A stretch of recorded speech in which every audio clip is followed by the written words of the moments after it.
ಕನ್ನಡದ ನಮ್ಮ ಹುಬ್ಬಳ್ಳಿಯ ವರದಿಗಾರ ಪ್ರಕಾಶ್ ಹಿರೇಮಠ್ ಹಾಗೂ ಕ್ಯಾಮರಾಮನ್ ವಿನಾಯಕ ಪೂಜಾರಿಗೆ ಪ್ರಶಸ್ತಿ ಲಭಿಸಿದೆ.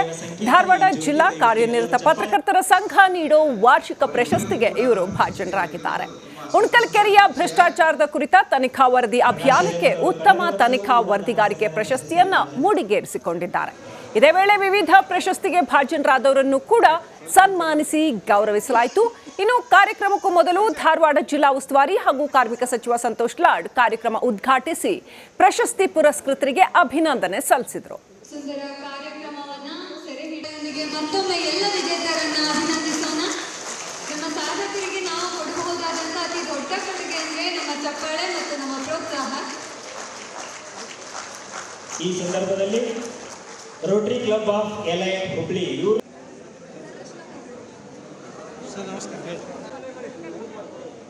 ಅದೇ ರೀತಿ ರಿಪಬ್ಲಿಕ್ ಕನ್ನಡ ವಾಹಿನಿಯ ಕ್ಯಾಮರಾಮನ್ಗೆ ವಿಜಯಪುರ ಕಾರ್ಯನಿರತ ಪತ್ರಕರ್ತರ ಸಂಘದಿಂದ ನೀಡೋ ಪ್ರಶಸ್ತಿ ಕೂಡ ಲಭ್ಯವಾಗಿದೆ. ವಿಜಯಪುರ ಜಿಲ್ಲೆಯ ಕಾರ್ಯನಿರತ ಪತ್ರಕರ್ತರ ಸಂಘದಿಂದ ಜಿಲ್ಲಾ ಮಟ್ಟದ ಪತ್ರಿಕಾ ದಿನಾಚರಣೆ ಹಾಗೂ ಪ್ರಶಸ್ತಿ ಪ್ರದಾನ ಸಮಾರಂಭವನ್ನು ಆಯೋಜನೆ ಮಾಡಲಾಗಿತ್ತು.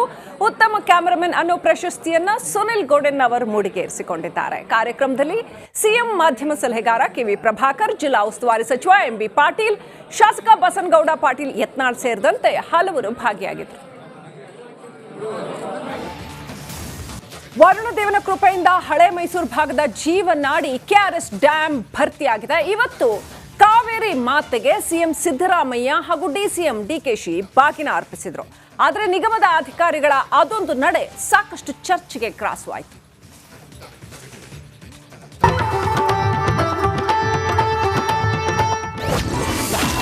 ಮೈ ತುಂಬಿದ ಕಾವೇರಿ ಮಾತೆಗೆ ಬಾಗಿನ. ಮೂರನೇ ಬಾರಿಗೆ ಬಾಗಿನ ಅರ್ಪಿಸಿದ ಸಿಎಂ ಸಿದ್ದು. ಕನ್ನಡ ನಾಡಿನ ಜೀವನದಿ ಕಾವೇರಿ ವರುಣನ ಕೃಪೆಯಿಂದ ಮೈದುಂಬಿ ಹರಿಯುತ್ತಿದ್ದಾಳೆ. ಬರದಿಂದ ಬಳಲಿದ್ದ ಕರುನಾಡಿಗೆ ಮತ್ತೆ ಆಶೀರ್ವದಿಸಿದ್ದಾಳೆ. ಕಾವೇರಿ ಮಾತೆಯ ಒಡಲನ್ನ ಡ್ರೋನ್ ಮೂಲಕ ಮೈ ನೆವರೇಳಿಸುವ ದೃಶ್ಯ ತೋರಿಸ್ತೀವಿ ನೋಡಿ.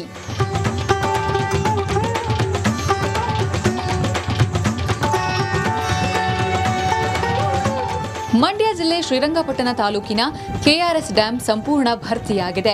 ಬತ್ತಿ ಹೋಗಿದ್ದ ಜಲಾಶಯ ಮೈದುಂಬಿದೆ. ಹಸಿರು ತೋರಣ, ಹೂಗಳಿಂದ ಡ್ಯಾಂ ಸಿಂಗಾರಗೊಂಡಿದೆ. ಕಾವೇರಿ ಮಾತೆಗೆ ಹಸಿರು ಸೀರೆ ತೊಡಿಸಿ ವಿಶೇಷ ಅಲಂಕಾರ ಮಾಡಲಾಗಿದೆ.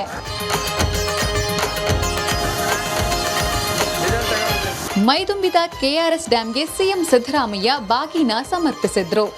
ಅಭಿಜನ್ ಮುಹೂರ್ತದಲ್ಲಿ CM Siddu, DCM DK Shivakumar Kaveri ಮಾತೆಗೆ ಬಾಗಿನ ಅರ್ಪಿಸಿದ್ರು. ನಾಡಿಗೆ ಒಳಿತಾಗಲೆಂದು ಪ್ರಾರ್ಥಿಸಿದ್ರು. ನಾನು ಇವತ್ತು ಅತ್ಯಂತ ಸಂತೋಷದಿಂದ ನಾನು DK ಶಿವಕುಮಾರ್ ಮತ್ತು ಚೆಲುವರಾಯಸ್ವಾಮಿ ಎಲ್ಲ ಸಚಿವರು MLAಗಳು ಎಲ್ಲರೂ ಸೇರಿ ಕಾವೇರಿ ಮಾತೆಗೆ ಪೂಜೆಯನ್ನು ಸಲ್ಲಿಸಿದ್ದೀವಿ. ಇನ್ನು ಇದೇ ಮೊದಲ ಬಾರಿಗೆ ಆಷಾಢದಲ್ಲಿ ಬಾಗಿನ ಅರ್ಪಿಸಲಾಯಿತು. 30 ಮೊರಗಳಲ್ಲಿ ನವಧಾನ್ಯಗಳ ಜೊತೆಗೆ ಹೊಸ ವಸ್ತ್ರಗಳನ್ನ ಇಟ್ಟು ಪೂಜೆ ಸಲ್ಲಿಸಲಾಯಿತು. ಗೌರಿ ಹಬ್ಬ ದಿನ, ಸ್ವರ್ಣ ಗೌರಿ ದಿನ ಯಾವ ರೀತಿ ನಮ್ಮ ಹೆಣ್ಮಕ್ಳಿಗೆ ಬಾಗಿನವನ್ನ ಕೊಡ್ತೇವೋ ಅದೇ ಸಂಸ್ಕೃತಿ ಸಂಪ್ರದಾಯದಂತೆ ಇವತ್ತು ಬಂದು ಆ ತಾಯಿಗೆ ಬಾಗಿನ ಹರಿಸುವಂತ ಈ ನಾಡಿನ ಮುಖ್ಯಮಂತ್ರಿಗಳು, ನಾವೆಲ್ಲ ಮಂತ್ರಿಗಳು, ಶಾಸಕರು, ನಮ್ಮ ಅಧಿಕಾರಿಗಳೆಲ್ಲ ಇವತ್ತು ನಿಮ್ಮೆಲ್ಲರ ಸಮ್ಮುಖದಲ್ಲಿ ನಾವು ಮಾಡಿದ್ದೇವೆ. ಬಾಗಿನ ಕಾರ್ಯಕ್ರಮದಲ್ಲಿ ಮಾಂಸದೂಟ, ಸಿಎಂ DCM ಹೋದ್ಮೇಲೆ ಭರ್ಜರಿ ಬಾಡೂಟ. ನೋಡಿದ್ರಲ್ಲ, ಕಾವೇರಿ ನಿಗಮದ ಅಧಿಕಾರಿಗಳು ಬಾಗಿನ ಕಾರ್ಯಕ್ರಮ ಇದ್ರೂ ಬಾಡೂಟ ಆಯೋಜನೆ ಮಾಡಿದ್ರು. ಖಾಸಗಿ ಹೋಟೆಲ್ನಲ್ಲಿ ಸಿಎಂ DCM ಹೋಗ್ತಿದ್ದಂತೆ ಇತ್ತ ಭರ್ಜರಿ ಬಾಡೂಟ ಸೇವಿಸಿದ್ರು. ಬಾಗಿನ ಕಾರ್ಯಕ್ರಮದ ಸಂಪ್ರದಾಯ ಮುರಿದಿದ್ದಾರೆ ಎಂದು ಕೆಲವರು ಕಿಡಿಕಾರಿದ್ರು. ಕಬಿನಿ ಜಲಾಶಯಕ್ಕೂ ಸಿಎಂ ಬಾಗಿನ. ತುಂಬಿ ತುಳುಕುತ್ತಿರುವ HD ಕೋಟೆಯ ಕಬಿನಿ ಜಲಾಶಯಕ್ಕೂ ಸಿಎಂ ಸಿದ್ದರಾಮಯ್ಯ ಬಾಗಿನ ಸಮರ್ಪಣೆ ಮಾಡಿದ್ರು.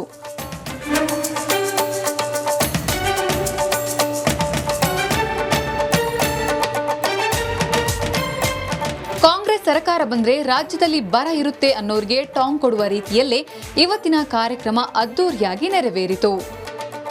ಆನಂದ್, ರಿಪಬ್ಲಿಕ್ ಕನ್ನಡ, ಮಂಡ್ಯ.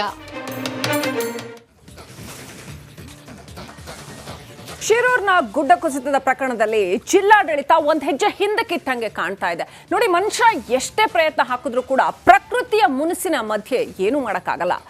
ಶೋಧ ಕಾರ್ಯಾಚರಣೆಗೆ ಸ್ವಲ್ಪ ತಾತ್ಕಾಲಿಕವಾಗಿ ಅಡ್ಡಿ ಉಂಟಾಗಿದೆ. ಆ ಬಗ್ಗೆ ರಿಪೋರ್ಟ್ ಎಲ್ಲಿದೆ?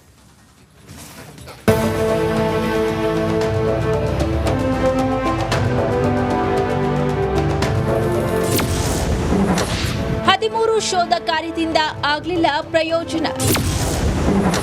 ಶಿರೂರು ಗುಡ್ಡ ಕುಸಿದ ಸ್ಥಳದಲ್ಲಿ ಸ್ಮಶಾನ ಮೌನ. ನಿರಂತರ ಕಾರ್ಯಾಚರಣೆ, ಮುಳುಗು ತಜ್ಞರ ಪರಿಶ್ರಮ, 13 ದಿನಗಳ ಶೋಧ ಕಾರ್ಯ. ಈಗ ಎಲ್ಲವೂ ಸ್ಥಗಿತವಾಗಿ ಬಿಟ್ಟಿದೆ. ಉತ್ತರ ಕನ್ನಡ ಜಿಲ್ಲೆಯ ಶಿರೂರಿನ ಗುಡ್ಡ ಕುಸಿದ ಸ್ಥಳದಲ್ಲಿ ಈಗ ಸ್ಮಶಾನ ಮೌನ ಆವರಿಸಿದೆ. ಬೆನ್ನು ಬಿಡದೆ ಸುರಿಯುತ್ತಿರುವ ಮಳೆ, ಗಂಗಾವಳಿ ನದಿಯಲ್ಲಿ ಹೆಚ್ಚಿದ ನೀರಿನ ಅರಿವು, ಇದು ಶೋಧ ಕಾರ್ಯಕ್ಕೆ ಅಡ್ಡಿ ಉಂಟು ಮಾಡುತ್ತಿದೆ. ಇದರಿಂದ ಅಲರ್ಟ್ ಆಗಿರುವ ಜಿಲ್ಲಾಡಳಿತ ತಾತ್ಕಾಲಿಕವಾಗಿ ಕಾರ್ಯಾಚರಣೆಗೆ ಬ್ರೇಕ್ ಹಾಕಿದೆ. ಕಳೆದ ಜುಲೈ 16ರಂದು ಅಂಕೋಲಾ ತಾಲೂಕಿನ ಶಿರೂರು ಗ್ರಾಮದಲ್ಲಿ ಗುಡ್ಡ ಕುಸಿಯಿತು. ಇದರ ಬೆನ್ನಲ್ಲೇ ರಕ್ಷಣಾ ತಂಡಗಳು ರಕ್ಷಣಾ ಕಾರ್ಯಾಚರಣೆಗೆ ಇಳಿದವು. ಮೊದಲು ಮಣ್ಣು ಮೇಲೆತ್ತುವ ಕೆಲಸವನ್ನ ಮಾಡಲಾಯಿತು. ನಂತರ ನದಿಗೆ ಲಾರಿ ಉರುಳಿರುವ ಶಂಕೆ ವ್ಯಕ್ತವಾಯಿತು. ಇದರ ಬೆನ್ನಲ್ಲೇ ಗಂಗಾವಳಿ ನದಿಯಲ್ಲೂ ಲಾರಿ ಚಾಲಕ ಅರ್ಜುನ್ಗಾಗಿ ಹುಡುಕಾಟವನ್ನು ನಡೆಸಲಾಯಿತು. ಆದರೆ ಈಗ ನೀರಿನ ಅರಿವು ಹೆಚ್ಚಾಗಿದೆ. ಇದು ರಕ್ಷಣಾ ಕಾರ್ಯಕ್ಕೆ ಅಡ್ಡಿಯಾಗಿದ್ದು ತಾತ್ಕಾಲಿಕವಾಗಿ ಶೋಧ ಕಾರ್ಯಾಚರಣೆಗೆ ಬ್ರೇಕ್ ಹಾಕಲಾಗಿದೆ. ಇನ್ನು ಘಟನಾ ಸ್ಥಳಕ್ಕೆ ಮಾಧ್ಯಮಗಳಿಗೂ ನಿರ್ಬಂಧವನ್ನ ವಿಧಿಸಲಾಗಿದೆ. ಈ ಮಧ್ಯೆ ಸಾಧ್ಯವಾದಷ್ಟು ಬೇಗ ಶೋಧ ಕಾರ್ಯ ನಡೆಸಿ ಲಾರಿ ಮತ್ತು ಚಾಲಕ ಅರ್ಜುನನ್ನ ಹುಡುಕಿಕೊಡುವಂತೆ ಕೇರಳ ಶಾಸಕರು ಮನವಿಯನ್ನ ಮಾಡಿಕೊಂಡಿದ್ದಾರೆ. ಶೇಷಗಿರಿ ಮುಂಡಳ್ಳಿ, ರಿಪಬ್ಲಿಕ್ ಕನ್ನಡ, ಉತ್ತರ ಕನ್ನಡ. ಈ ಶಿರೂರು ಗುಡ್ಡ ಕುಸಿತದ ಜಾಗಕ್ಕೆ ಉಡುಪಿಯ ದ್ವಾರಕಾಮಯಿ ಮಠದ ಸ್ವಾಮೀಜಿ ಸಾಯಿ ಈಶ್ವರ್ ಭೇಟಿ ನೀಡಿದರು. ಇದೆಲ್ಲ ಸತ್ಯನೋ ಸುಳ್ಳೋ ನಮಗಂತೂ ಹೇಳಕ್ಕಾಗಲ್ಲ. ಆದರೆ ಸುದ್ದಿ ಏನಿದೆ ಅದನ್ನು ಜನಗಳ ಮುಂದಿಡುವಂಥದ್ದು ನಮ್ಮ ಕರ್ತವ್ಯ.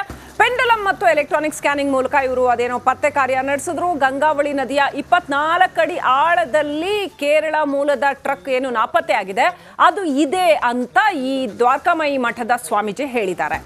ಅದೇ ಟ್ರಕ್ ಇರೋ ಜಾಗದಲ್ಲಿ ಒಂದು ದೇಹ ಸಹ ಇದೆ ಅಂತ ಈ ಸ್ವಾಮೀಜಿ ತಿಳಿಸಿದ್ದಾರೆ.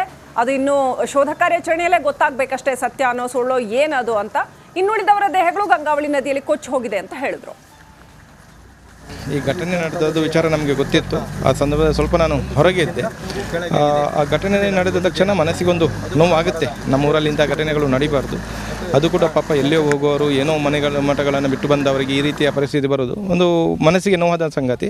ಹಾಗೆಯೇ ಇಲ್ಲಿ ಈ ಜಾಗಕ್ಕೆ ಬರಬೇಕಿತ್ತು. ಯಾಕಂತೇಳಿ ನಮಗೂ ಒಂದು ಕರ್ತವ್ಯ ಇದೆ.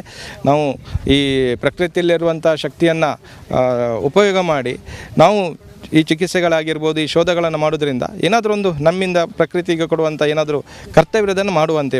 ಈಗ ನೋಡಿ, ನಾವು ವೈಜ್ಞಾನಿಕವಾಗಿ ಎಲೆಕ್ಟ್ರಾನಿಕ್ ಒಂದು ಸ್ಕ್ಯಾನರ್ ಇದೆ, ಈ ಸ್ಕ್ಯಾನರ್ ಅಂತ ಹೇಳ್ತೀವಿ.